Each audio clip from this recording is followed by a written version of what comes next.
सुनी SK music गांव की प्रस्तुति।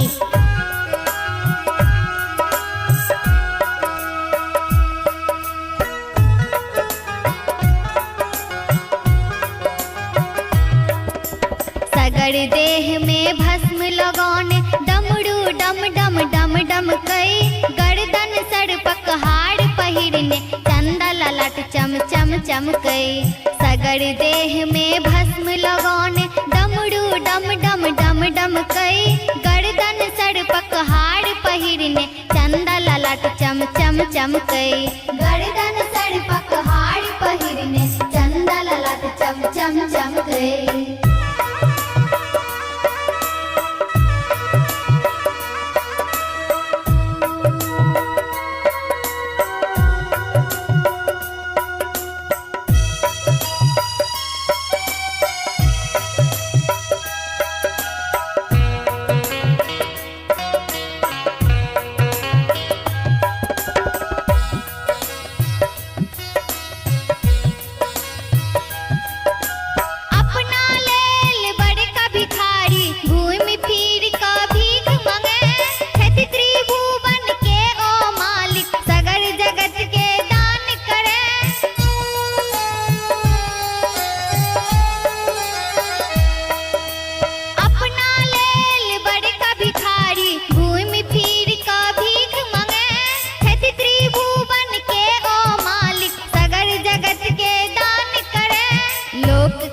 बम भोला ओकरा मूसा कखनो किछ ने बजे नाम ओकर छै भंगिया जोगिया भांग पीब भकुएल रहे।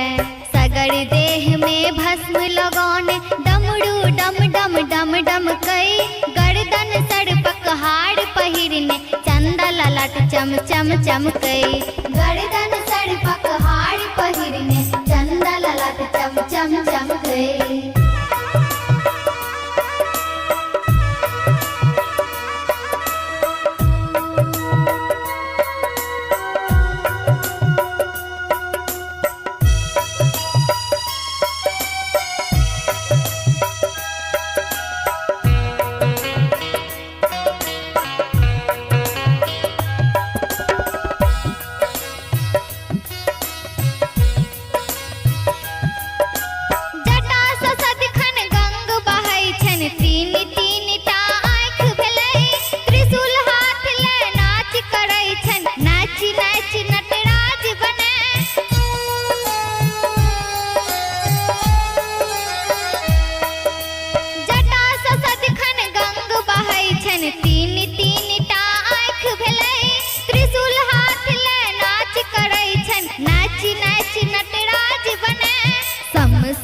में बास करई छन जिनका सब कैलाशी कहे कार्तिक गणपति पुत्र हुनक छन पार्वती के पति वह।